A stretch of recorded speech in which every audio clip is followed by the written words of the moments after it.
that we are publishing as. Thank you, sir. Thank you. Thank you. Thank you, sir. I feel honored and privileged to be part of your Global Education Council, Global Media Education Council, and also I'm thankful to Ghazala Sahiba to invite me for this August gathering. And after a long time, I see Professor Ujjwal Chaudhary Sahab. Long back I met when sir was in Ramoji Film City. It was my first meeting, but it was very it was nice to meet him. And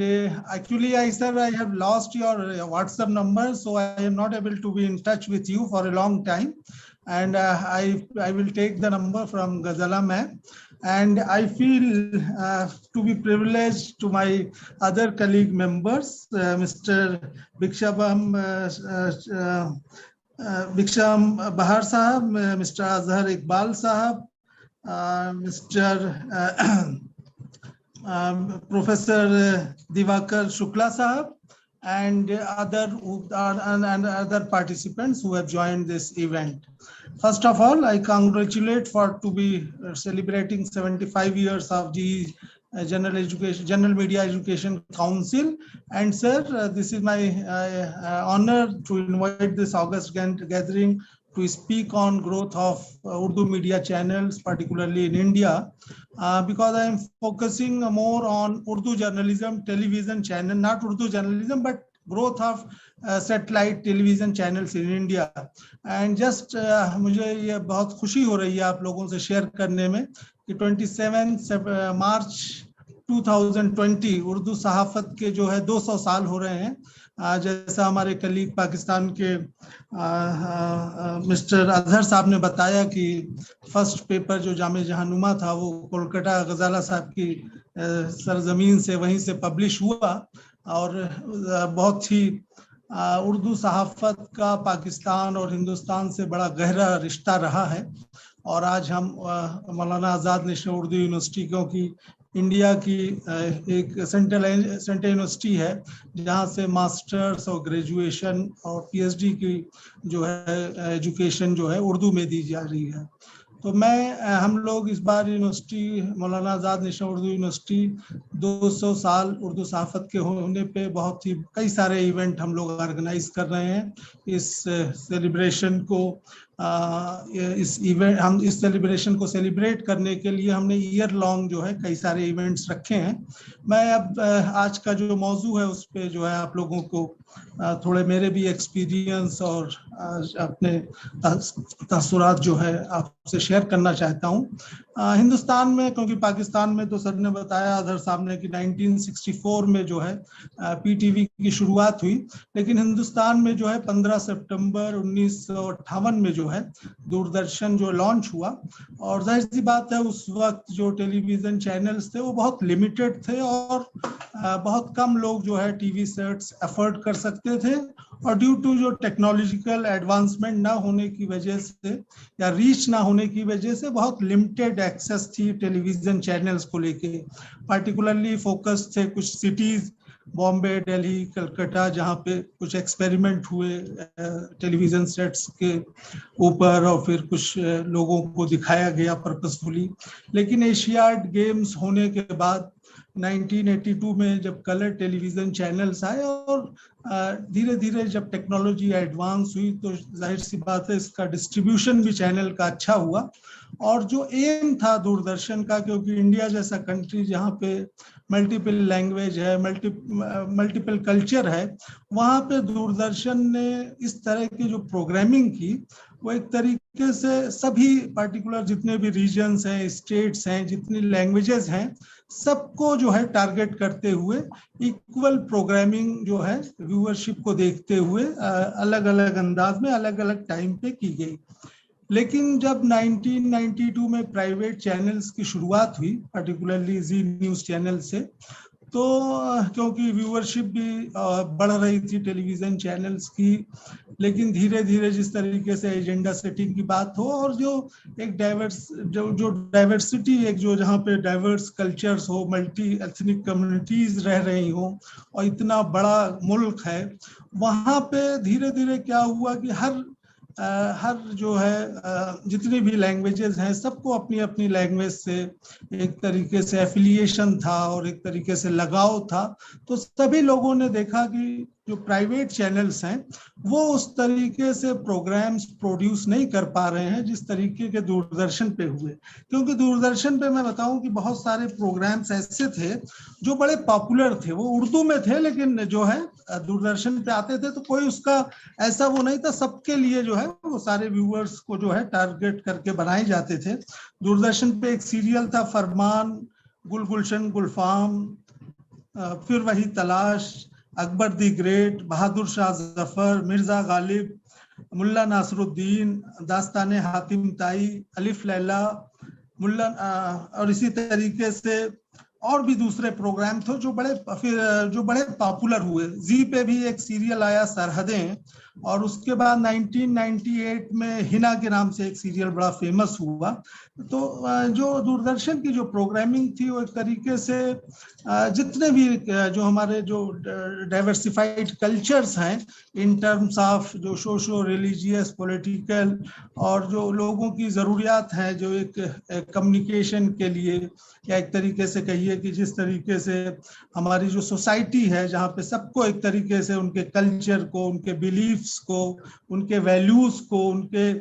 behaviour को, उनके way of life को preserve करने के लिए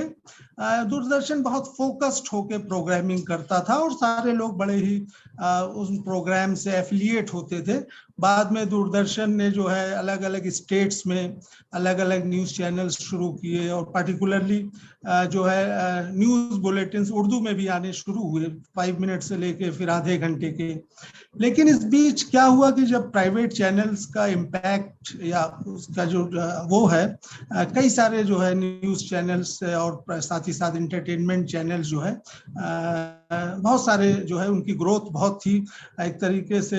1992 में जब liberalisation के बाद काफ़ी ग्रोथ हुई, लेकिन लोगों को जो प्राइवेट चैनल्स के आने के बाद जाहिर सी बात है दूरदर्शन ने अपनी वो अहमियत खो दी जो व्यूअर्स में उसकी पहले हुआ करती थी, चाहे वो रामायण हो, चाहे महाभारत हो, बुनियाद हो, हम लोग हो। और वो एक तरीके से हिंदुस्तानी जबान में जो है अपने प्रोग्राम्स प्रोड्यूस करते थे और जिनकी अक्रॉस द नेशन जो है, अक्रॉस पैन इंडियन जो है वो प्रोग्रामिंग होती थी। लेकिन बाद में सैटेलाइट चैनल्स जब हिंदी के आए और दूसरे रीजनल लैंग्वेज में, तो एक जो उर्दू स्पीकिंग पॉपुलेशन है उनके अंदर एक तरीके से कहिए कि ये एहसास था कि उनकी लैंग्वेज, उनका कल्चर, उनका जो वे ऑफ लाइफ है वो प्राइवेट चैनल्स जो है उस तरीके से फोकस्ड नहीं है जैसे पहले दूरदर्शन थे। तो बाद में काफी दिनों बाद 2001 15 अगस्त को रामोजी राव ने हैदराबाद से ही ईटीवी उर्दू का पहला चैनल शुरू किया। एक और कोशिश हुई थी 2000 में, जो कि खालिद हमदिया साहब थे, खालिद बहमिया साहब, जिन्होंने उर्दू यूटीएन के नाम से उर्दू टेलीविजन नेटवर्क शारजाह में यूएई बेस्ड उन्होंने शुरू किया था, जिसकी 4 घंटे जो है प्रोग्रामिंग थी। और वो इस एम से उस चैनल को फोकस किया गया था कि उसके 80% प्रोग्राम्स पाकिस्तान जो है व्यूअर्स को टारगेट करेंगे, बाकी इंडियन और ग्लोबली जो है उर्दू स्पीकिंग पॉपुलेशन है।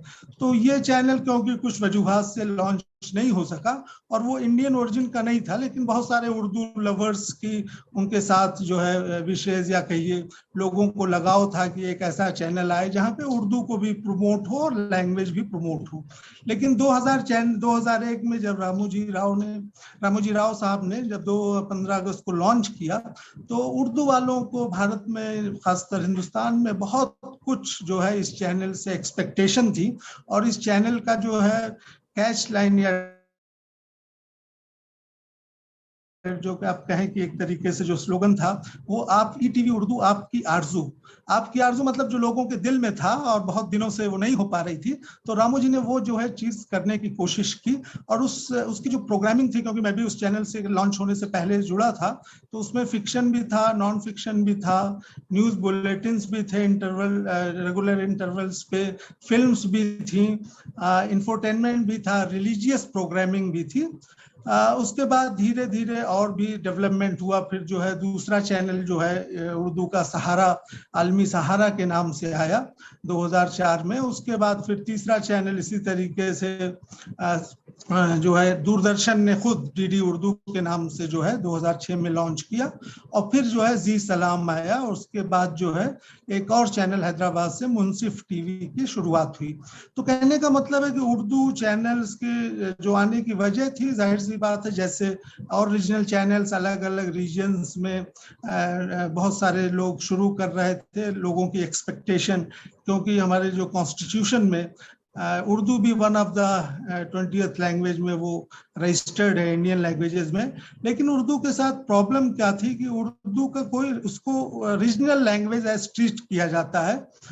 जब वो चैनल के मार्केटिंग पॉइंट ऑफ व्यू से या डिस्ट्रीब्यूशन, जो कि एक बहुत इनजस्टिस या कहिए कि पार्शियलिटी भी है,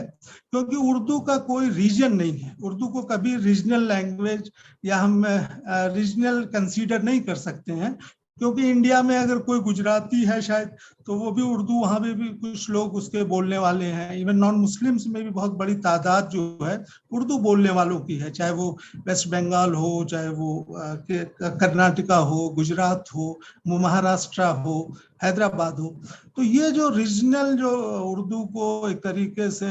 जो मार्केटिंग और डिस्ट्रीब्यूशन में, वो बहुत सारे उर्दू चैनल्स को चैलेंजेस फेस करने पड़े। और इसी वजह से बहुत सारे चैनल्स की जो टारगेट व्यूअरशिप है वो उस तरीके से नहीं हासिल हो सकी अभी तक, मैं कहूँगा, क्योंकि जो ट्रीटमेंट है, जो एक रीजनल चैनल्स की जो लिमिटेड बाउंड्रीज होती है, उसमें उसका डिस्ट्रीब्यूशन या उसकी रीच जो है उसको आसान होता है, जबकि उर्दू की रीच जो है बहुत ही वाइड है या बहुत ही ज़्यादा स्प्रेड है। तो वो एक उर्दू चैनल्स के लिए हमेशा अभी भी जो है एक चैलेंज है। लेकिन क्योंकि साथ ही साथ इस वक्त जो है हिंदुस्तान में जो registrar general and census commissioner of India, उस हिसाब से 121 लैंग्वेजेस हैं, जो कि 10,000 से ज्यादा लोग जो है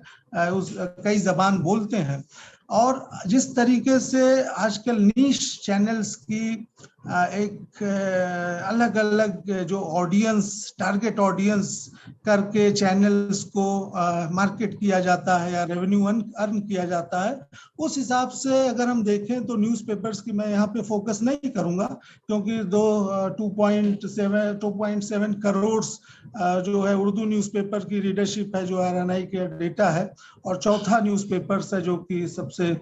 3 लैंग्वेजेस के बाद उर्दू का सर्कुलेशन उर्दू न्यूज़पेपर्स का है। लेकिन टीवी चैनल्स में भी तकरीबन जो है जो हाउस होल्ड्स हैं, वो तकरीबन 7 करोड़ के करीब जो है व्यूअरशिप टोटल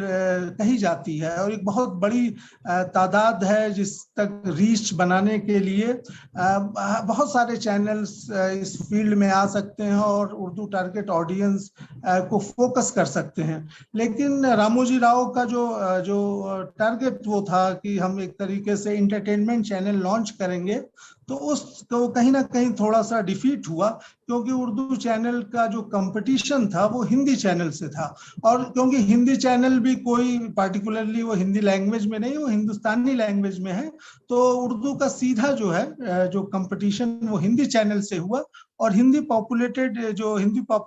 पॉपुलेशन जो स्टेट्स हैं नॉर्थ के, जो काउ बेल्ट से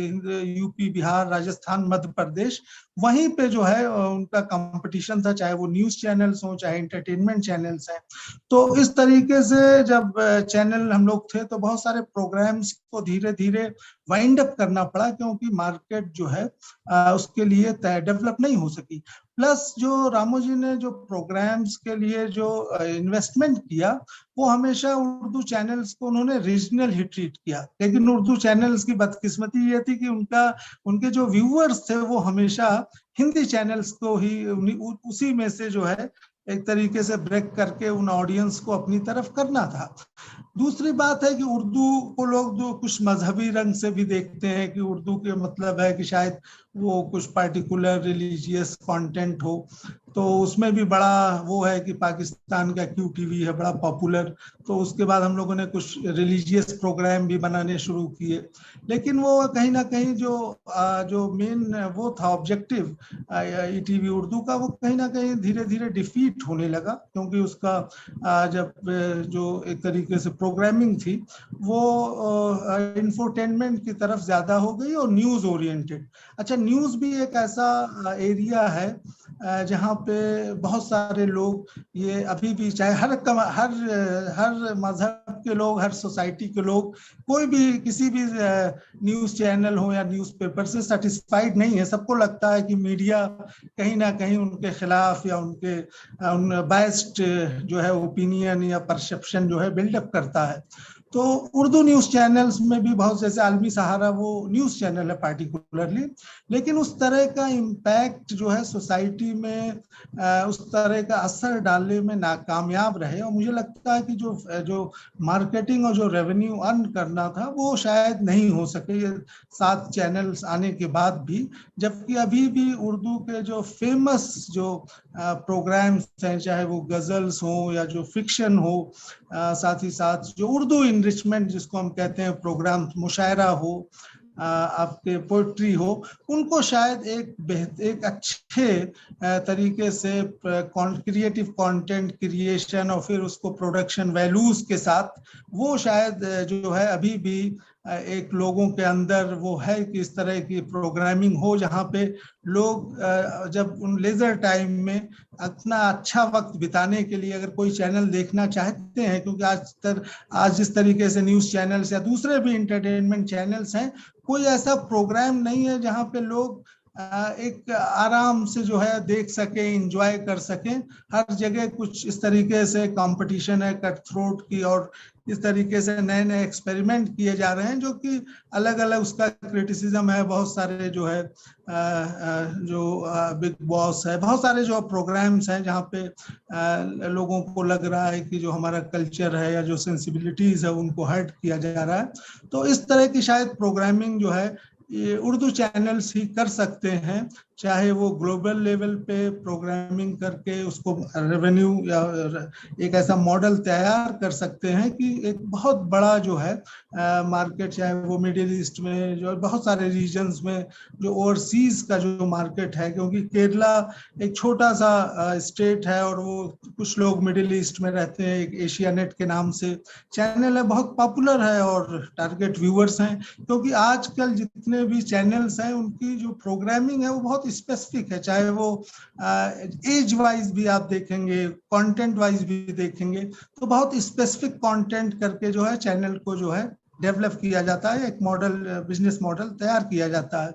इसी तरीके से इंग्लिश न्यूज़ चैनल्स को भी अगर आप देखेंगे तो उसके भी इंडिया में बहुत बड़ी पैन इंडियन जो है फॉलोअर्स या रीडर्स, व्यूअर्स नहीं है, लेकिन वो एलिट क्लास को टारगेट करता है। तो बहुत ही उसके जो आप देखेंगे जिस तरीके से एडवर्टीजमेंट्स आते हैं वो अलग तरीके से फोकस होता है। तो उर्दू में भी शायद, उर्दू जब हम चैनल कहते हैं तो इसमें 2-3 चीजें जो है अलग अलग है। एक तो रिलीजियस चैनल को अलग करना है, जैसे हिंदी चैनल्स में आस्था है, वो उर्दू या उससे नहीं है, वो रिलीजियस बेस्ड कंटेंट प्रोवाइड करते हैं। प्लस न्यूज़ चैनल जो कंटेंट है वो शायद एक ऐसे मुल्क में जहाँ पे हर चैनल को बायस्ड एक तरीके से पॉलिटिकल एजेंडा कहिए या एक तरीके से जो भी करप्शन उसमें इन्वॉल्व है, तो उर्दू चैनल्स भी किस तरीके से अपने को अलग रख के अपनी आइडेंटिटी बना सकते हैं, ये हमेशा एक चैलेंज है। और मुझे लगता है कि शायद अभी उस तरह की कोशिश नहीं हुई है। तीसरा जो अहम है जॉनर, जो एंटरटेनमेंट चैनल्स हैं जहाँ पे फिक्शन जो है और एक तरीके से चाहे दूसरे जो जॉनर्स हैं जो फेमस, उस तरह के प्रोग्राम्स अभी जो है 7 टीवी चैनल्स आए, लेकिन उन पे शायद आप अगर बहुत ही एनालिसिस करें तो उन चैनल्स को उस तरह से फोकस्ड प्रोग्रामिंग नहीं हो सकी जो उर्दू लवर्स चाहते थे। मैं एक और जिक्र करना चाहूँगा, जी टीवी ने एक चैनल लॉन्च किया जिंदगी, और उस पर बड़े फेमस सीरियल्स आए। आपने देखा होगा, एक मात, जिंदगी गुलजार है, हम सफ़र, बेनिशान, फातिमा गुल तो खैर टर्की का था, मेरी जात, जर्रे बेनिशान, बहुत सारे ऐसे सीरियल्स थे जो बड़े पॉपुलर हुए, और जस्ट पाकिस्तान से वो सीरियल्स को जी टीवी ने लिया और उसमें जस्ट टाइटल्स को चेंज किया। बाकी उसकी लैंग्वेज जो है एक तरीके से हिंदुस्तानी लैंग्वेज थी, जो कि हमारे हिंदी टीवी चैनल्स के हैं। लेकिन शायद वो ये प्रोग्राम्स जिंदगी के इतने पॉपुलर हुए कि अक्रॉस द पीपुल, चाहे जिस लैंग्वेज के हों, वो पसंद करते थे, क्योंकि पाकिस्तानी टीवी सीरियल्स हमारे टीवी सीरियल्स जो है बहुत जो बनावटी उनसे अलग हैं। छोटे सीरियल्स होते हैं, यानी 1,000 सीरियल बन रहे हो, और उसके जो एक तरीके से जो कल्चर या एक जो कह सकते हैं कि जो हमारा जो सोसाइटी जिस तरीके से हम जहाँ पे रहते हैं उसको लोग एक रिलेट करते हैं। पाकिस्तान से भले होता था, लेकिन जो सोसाइटी में जिस तरह के जो चैलेंजेस हैं, जिस तरह के फैमिली ड्रामा में जो इश्यूज होते हैं, वो कहीं ना कहीं एक ही हैं, चाहे वो पाकिस्तान के मसाइल पे फैमिली जो इश्यूज हैं या इंडिया के हों, वो सब एक ही जैसे हैं। इसीलिए ये कंटेंट काफी जो है पसंद किया जाने लगा। लेकिन वो कुछ वजूहात से वो चैनल बंद हो गया, मतलब, और फिर उस पर कुछ टर्की के सीरियल्स भी आए। और इसी तरीके से आप टीवी पे एक बहुत सीरियल पॉपुलर है, एक टर्की का, अर्तुगरुल गाजी, जिसको डब किया गया जो उर्दू लैंग्वेज में, और आज उसने पूरे वर्ल्ड में जो है इतनी बड़ी तादाद में व्यूअरशिप हासिल की है कि शायद ये कोशिश अगर इंडिया में कोई उर्दू चैनल करता तो वो भी बहुत बड़ा, क्योंकि इंडिया में तो इतनी बड़ी जो है व्यूअरशिप है। अगर इस तरह के प्रोग्राम्स डब किए जाते, और अब पाकिस्तान में दूसरे भी टर्की के सीरियल्स डब किए जा रहे हैं, और इंडिया में जिंदगी ने तो उसका एक्सपेरिमेंट किया था। अच्छा, ईटीवी उर्दू ने भी एक्सपेरिमेंट किया था कि पाकिस्तान से जो है बहुत सारे सॉफ्टवेयर, हम लोग की जो है हेड शमा जैदी मैम थी, लेकिन वो प्रोग्राम्स जो पाकिस्तान के आउटडेटेड प्रोग्राम्स थे वो जो है लिए गए, तो उनकी शायद वो जो कंटेंट था वो लोगों को पसंद नहीं आया। एक और हम लोगों ने कोशिश की थी कि ईरानियन जो फिल्म है उसको डब किया गया, और जाहिर सी बात है ईरान की जो फिल्में बड़ी क्लासिक होती हैं, लेकिन शायद वो जो है उसके लिए जो है टारगेट बहुत नीश टारगेट चाहिए थी, अक्रॉस वो जनरल जो है पॉपुलेशन को टारगेट नहीं थी वो फिल्में। लेकिन मुशायरा एक जॉनर है, वो भी मिडिल एज या एक सिलेक्टेड ऑडियंस है, वो बड़ा पॉपुलर है उर्दू चैनल्स में, और गली गली में वो होते हैं, उसको टेलीकास्ट टीवी चैनल्स वाले रिकॉर्ड करते हैं। लेकिन अभी का मैं जो थोड़ा सा आप लोगों से चाह रहा था कि उर्दू चैनल की अहमियत इस वजह से सबसे ज़्यादा है कि आज के जिस माहौल में हम रह रहे हैं, अगर किसी कम्युनिटी को दूसरे कम्युनिटी के लैंग्वेज, उसके कल्चर से अगर आप रूबरू नहीं कराएंगे, तो जो सोसाइटी में गैप है वो और बढ़ता जाएगा। अच्छा, अभी आप क्या देखेंगे कि जी में कोई एक सीरियल आ गया, सोनी में आ गया, नाम के लिए 1-2 सीरियल्स आते हैं, और जो पार्टिकुलरली हिंदी चैनल्स में अब जो सीरियल्स आ रहे हैं उसमें दूर दूर तक एक नौकर भी जो है या उसका नेबर भी जो है, मुस्लिम और दूसरी भी जो कम्युनिटीज हैं, उसमें उनका कैरेक्टराइजेशन नहीं होता है। ये बहुत बड़ा चैलेंज है कि अगर इस तरह के चैनल्स जो हिंदी चैनल्स हैं वो कहीं ना कहीं वो मिस कर रहे हैं कि जो एक मल्टीकल्चरल जो सोसाइटी है जिसमें सबके कल्चर को जो है वो करना है, तो वहीं पे फिर उर्दू की बात आती है कि अगर उर्दू वाले अपने चैनल्स नहीं खोलेंगे,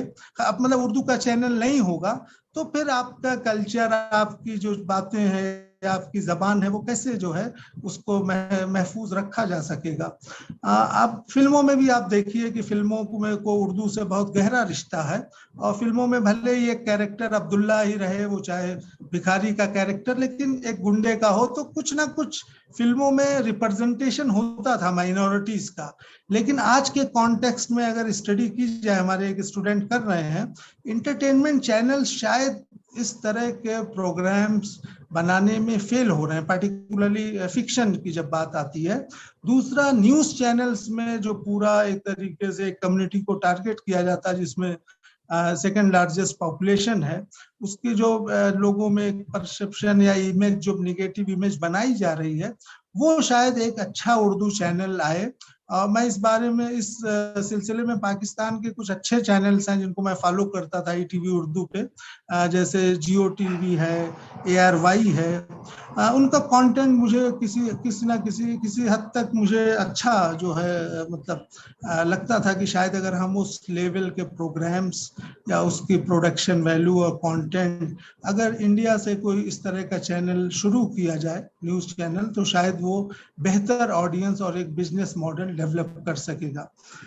मैं इस, और साथ ही साथ क्योंकि आज डिजिटल एज में भले ही हम मतलब टेक्नोलॉजिकल रिवॉल्यूशन या डिजिटल रिवॉल्यूशन की वजह से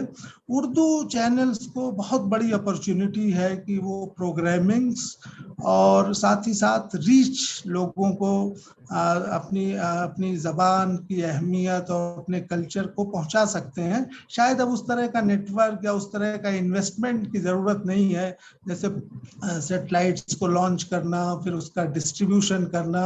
फिर उसके लिए अलग अलग तरीके से मॉडल बनाना। अब शायद हमें छोटे छोटे माइक्रो लेवल पे जो है प्रोग्रामिंग करनी है, और ये डिजिटल रिवॉल्यूशन का ही एक वो है कि जहाँ पे उर्दू अपनी अहमियत को दोबारा साबित कर सकती है। और साथ ही साथ जिस तरीके से अब लोग पढ़ाई, जो एजुकेशन है, शायद पहले ये नहीं था कि उतना लोग इकोनॉमिकली भी जो है डेवलप हो रहे हैं, उनकी जो इनकम बढ़ रही है, हर आदमी के पास मोबाइल है। पहले घरों में टीवी नहीं हुआ करते थे, अब सबके पास कलर टेलीविजन हैं, अफोर्ड कर रहे हैं, देखना चाहते हैं अच्छा कंटेंट। तो मुझे लगता है कि आज जो 1958 के बाद आज बहुत एक अच्छा गोल्डन अपॉर्चुनिटी है। जो भी जिस लैंग्वेज में जिसको लगता है कि उसको अपनी लैंग्वेज या अपने कल्चर को बचा के रखना है, तो डिजिटल रिवॉल्यूशन के बाद हर लैंग्वेज को जो है उसको संभाल के, उसको सहेज के रखने में एक बहुत बड़ा प्लेटफॉर्म है। लेकिन उसको भी किस तरीके से यूज किया जाए, वो मेरे ख्याल से जो मीडिया इंस्टीट्यूट्स हैं, जो एक्सपर्ट्स हैं, उनको सोचना होगा कि हमें किस तरह के प्रोग्राम्स प्रोड्यूस करने हैं, कंटेंट क्रिएशन कैसे किया जाए जिसका मीनिंगफुल, और साथ ही साथ जो हमारा डेमोक्रेटिक प्रोसेस है उसको किस तरीके से हेल्दी बनाया जा सके, किस तरीके से हम सोसाइटीज, अपने अलग अलग कम्युनिटीज को आगे जोड़ सकें, या जो हमारा जो कंपोजिट कल्चर है उसको किस तरीके से, या जो हमारी डाइवर्सिटी है, या जो लोग कुछ लोग जो एक तरीके से सेकुलरिज्म या अगेंस्ट एक तरीके से जो इस यूनिटी को तोड़ना चाहते हैं, तो वहाँ पे सारी ज़बानों को जो है अलग अलग प्लेटफॉर्म्स पे जो है कंटेंट क्रिएट करना होगा। और साथ ही साथ शायद आज से 50 साल पहले किसी ने नहीं सोचा होगा कि उर्दू के ऐसे इतने सारे चैनल्स आएंगे, या उर्दू की एक यूनिवर्सिटी होगी, वहाँ पे 10,000 स्टूडेंट्स पढ़ रहे होंगे, स्टेट वाइज यूनिवर्सिटीज़ होंगी, लखनऊ में भी उर्दू यूनिवर्सिटी है, इसी तरीके से बिहार में भी उर्दू यूनिवर्सिटी है, आंध्र प्रदेश में भी उर्दू यूनिवर्सिटी है। तो कहने का मतलब है कि आज जो है इतने सारी जैसे जैसे ग्रोथ हो रही है सोसाइटी की, शायद हमें व्यूअर्स जो है, रीडर्स, चाहे उर्दू न्यूज़पेपर्स की बात हो तो रीडरशिप भी आपकी इन्हेंस कर सकते हैं। और अगर डिजिटल मीडिया या टेलीविज़न चैनल्स के लिए, क्योंकि आप व्यूअरशिप टारगेट करके एक बिजनेस मॉडल तैयार कर सकते हैं, लेकिन ज़रूरत उस बात की है कि ईमानदारी से उसको निभाएं, क्योंकि जिस तरीके की रेस चल रही है आज तक इंडिया में और पाकिस्तान में भी, अजहर साहब ने इशारा किया कि काफ़ी कुछ जो है मतलब एक तरीके से ख़राब होती जा रही हैं चीज़ें, चाहे जो हमारी वैल्यूज़ हैं, जो हमारा हेरिटेज है, जो हमारा एक तरीके से कल्चर है, वो सभी जो पॉलिटिकल चाहे एजेंडा हो या एक तरीके से वेस्टेड इंटरेस्ट जो एक तरीके से हर्ट कर रहे हैं चीज़ों को, उससे किस तरीके से हम बचें, वो बहुत अहम है। मैं अपनी बात खत्म करता हूँ और मैं बहुत बहुत शुक्रिया एक बार फिर प्रोफेसर उज्ज्वल साहब को और हमारे सभी पैनलिस्ट को और गजाला साहिबा को बहुत बहुत शुक्रिया कि आपने हमें इस इवेंट के लिए मदऊ किया। और मुझे लगता है कि मैं अपनी बात शायद आप तक जो कहना चाहता था मैंने वो कही। उर्दू पार्टिकुलरली जो हिंदी उर्दू चैनल्स की जिस तरीके से ग्रोथ होनी चाहिए थी, शायद वो कोशिश पूरी नहीं हो पाई, और जबकि दूसरे रीजनल चैनल्स काफ़ी कामयाब रहे हैं अपनी इस कोशिश में। उसके जो रीजंस मैंने बताए कि एक बाउंड्री थी और उर्दू के जो प्रो चैनल्स आए, शायद उनका कंपटीशन जो है पार्टिकुलरली हिंदी चैनल्स से था, और हिंदी का मतलब है हिंदुस्तानी चैनल से। तो एक बहुत टफ चैलेंज था कि अगर रीजनल प्रोग्रामिंग के नाम पे अगर हम उसके प्रोग्राम प्रोड्यूस करते हैं तो बहुत मुश्किल होता है। खैर, content is the king, Ramoji Rao साहब हमेशा कहा करते थे कि अगर आपका कंटेंट रिच है, लेकिन हमेशा ये इतने कंटेंट आप नहीं डेवलप कर सकते हैं कि आप मार्केट में जो है वाइबल रहे और सस्टेन कर सके व्यूअरशिप को। बहुत बहुत शुक्रिया। बहुत